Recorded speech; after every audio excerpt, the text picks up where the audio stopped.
All right, here's our last problem on the electrical phase of our course from a teaching point of view.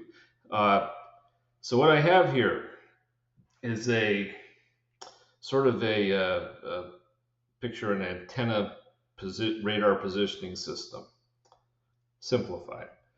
So we have an input command is given and we're subtracting something off.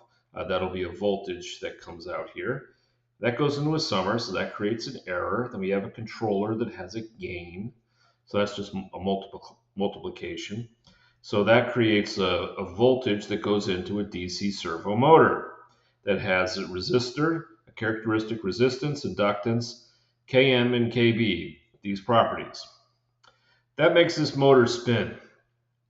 Then that drives this shaft, which has inertia J sub m, which goes up to a gear with gear ratio n, that'll be R2 to R1, some number of teeth that drive the teeth in this thing. Okay, and so that turns this big gear, and this has inertia, the overall modeled as inertia JT. Note I have damping BM in the bearings here and in the bearings there. Okay, and so we have inertia here.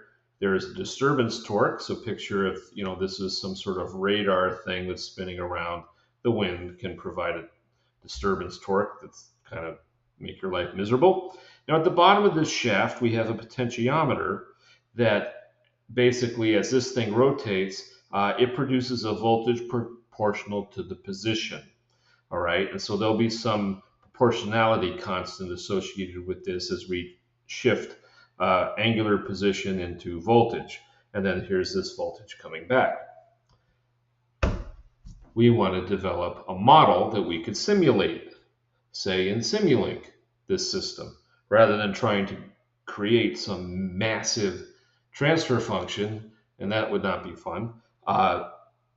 We'd like to see if we can create something that we could put into Simulink. Well, let's just start thinking our way through this problem. So if we're going to put it in Simulink, we got to, and use MATLAB, we have to come up with a block diagram system for this. And that's what we have over here. So let's see what we have. We're going to have a reference input, subtract off a voltage, create error, go to gain. So I have reference, and then here's this voltage of the turret. That's what VT is. Voltage of the turret that's proportional to position coming back. That creates the error. Then we have a power amplifier that has some gain K, so that will step up the voltage applied to the motor. So the motor has the voltage applied to it, and that results in the motor creating a torque that starts spinning stuff. Then that goes through gears. Okay, and that drives the turret, which is connected to the potentiometer that pops out a voltage. Okay, so those are the basic pieces that now we got a model. All right, well, the summing that happens here, the error is the reference, and then we're going to do this all in Laplace, minus the voltage that's related to where the turret's located. Okay, right? Then we have the power amplifier, which is the gain K. So we take ES multiplied by K, we have the voltage, the motor voltage. Okay, now we have a classical DC servo. So we have the motor the voltage that the motor is applied. The motor has a characteristic resistance and inductance, which are given. And then that, as this thing starts to spin, that creates a back voltage. So there's our model. The torque is equal to Im times Km, so that's given. The back voltage drop will be theta m dot, so the speed of the motor rotates, angular velocity times kb. So from that, we can write a very simple equation. The voltage, we're just going to do a current loop here, is R times I of S, the inductance Ls Im, the current through the motor, plus the back voltage. To which we note the back voltage is Kb S theta m. All right, in Laplace, this simply says the derivative of the motor position, angular position. So we've modeled all the way up to here. We got individual parts. We got to combine them, but we'll worry about that later. Now, as this produces, makes this thing turn, here's current, here's motion. We've got, that's going to drive this inertia. So we've got to model ourselves from up through here to get into the gear.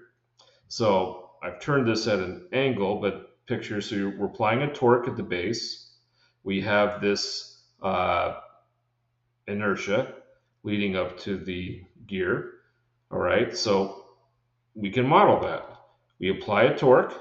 There will be, this gear will oppose it, so it will provide an opposition torque, which I'll note down here. This opposition torque, which I call TA, I don't know why I just picked that, is going to be this radius of this times the force. The force between the gears is the same. So, and then the torque at the turret would be that same force times R2. Okay, right here. So that's under control. So we've got the applied torque of the motor minus the resistance torque of the system saying I really don't want to move equals, okay, we'd have the sum of all torques, so we equals the inertia angular velocity. So that's JMS squared that. And then we have our, I don't have it in here, but here's BM. Let's just put that in. Motor damping, BM. So when you bring that to the other side, you would have, so I have motor torque applied minus the objection torque from the other system. We would have minus the damping. We bring the damping to the other side, we have BSM theta M. So that's there. Okay. We have the gears.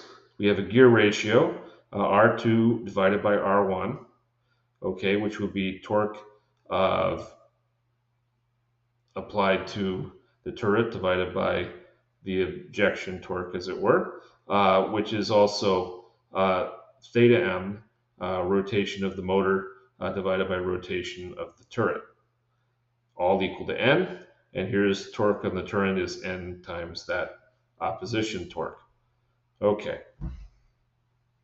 Then we have the turret.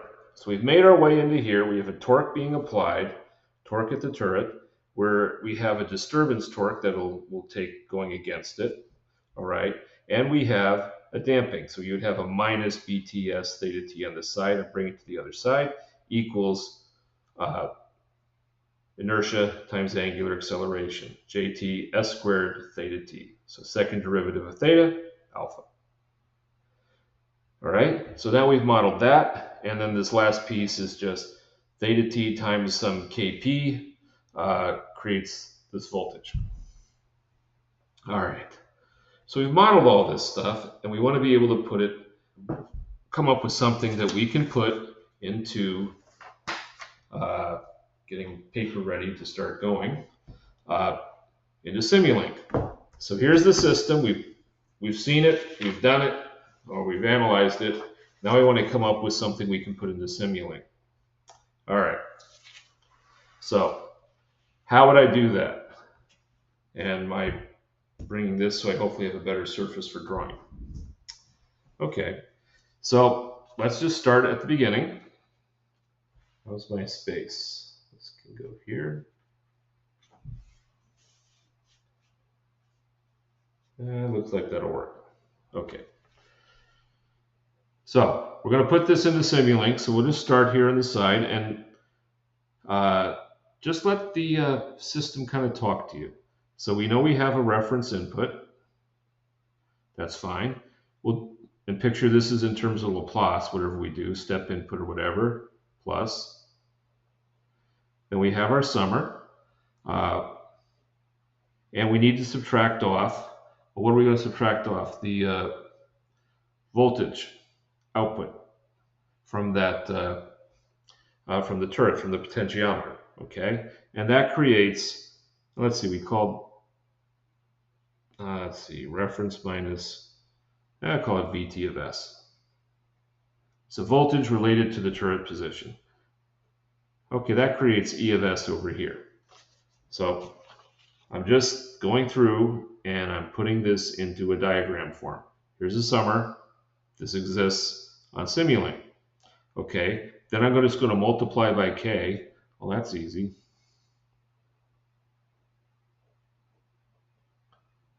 We now have the motor voltage in terms of Laplace. All right, well, let's see here. I want to take a look at this. So here's the motor voltage. And on the other side, I have two variables. These are fixed. KBS is fixed. I have the IM, I have the theta M. So, I'm going to actually subtract off the EB. So suppose somehow we'll just put a summer in here. So here's VS, and I'm going to subtract off EB. So I'm hoping as I go through, I'm going to create EB and I'll feed it back. All right? So let's see how that goes. So if I were to have VM and I could subtract this, I would have this piece in here. Okay, I can factor out IM. And so if I have VM minus EB and I divide by R plus LS, so I multiply by 1 over R plus LS, these are given known constants, part of the motor, that would create the motor voltage, wouldn't it? I mean current, motor current, excuse me. And if I had the motor current, I could multiply that by Km, which we know, and I would now have the motor torque. That'd be interesting. Now, if I had the motor torque, and if somewhere I could produce this opposition torque, which is really just this force F times R1, subtract that off, I could divide this through, and that would create theta M. So, in fact, I'm going to do it a little different. So I'm going to say, I'm going to count on, put another summer in here, plus, and let's here put a minus, and I'm going to hope that I can somewhere come up with this TA. And I'll worry about it later. All right, so if I did that, I'm going to factor an S out of here.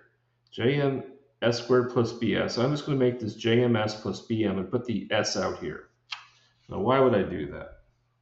Well, I'm going to take that and divide it through, so just watch this. 1 over JMS plus B. Done. And so what I would have now is theta S, theta M of S. This is the Laplace transform of the angular velocity. Ooh. Angular velocity times KB.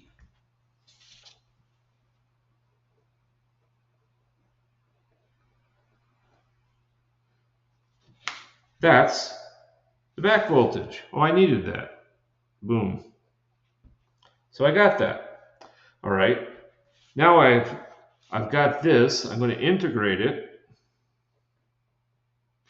And that creates the angular position of the motor. All right. And I'll go here and I can go, oh, wait a second. I'll move theta t here and divide by n. So you should be agreeing with me that I can just go 1 on n. And now I have theta of the turret. Angular position of the turret. I got that now. Ooh. All right. But if I had the angular position of the turret, I could go through that potentiometer, Kp, and that would give me a voltage related to the turret position. Oh, well, I needed that. Back. So I've got the turret's position. So let's see. Ooh, look at this thing here. Here's theta t. So if I take this theta t in terms of s and multiply by jt s squared plus bts, see this piece there? That would give me this. Oh, well, let's do that. So I'll take this up. I'm going to multiply this by JTS squared plus BTS. And that would give, so I have theta T of S, do that. Now I have T sub T minus TD. So this is the turret at the torque minus the disturbance torque. Well, that means the disturbance torque, if I measure it, I'll put another summer in here. Whatever the disturbance torque is, add it in. So there's plus, plus. All right. So now I have the torque all by itself. Oh, well, let's look at this here. Gear ratio, TT equals NTA. So if I multiply this by 1 over N, I now have that objection torque. And I'll just bring that in. And there you go, a complete model that you can, without ever having to come up with the full differential equation and do all of that incredible algebra, this is a visual solution of solving that. I can put that on Simulink and I can play with the various parameters and see what I get. Far easier than having to do all the math. All right, and with that, we have 2 chapters left to go. Let's see, the next thing is thermal systems, and then we do fluid systems, and we're out. Catch you next time.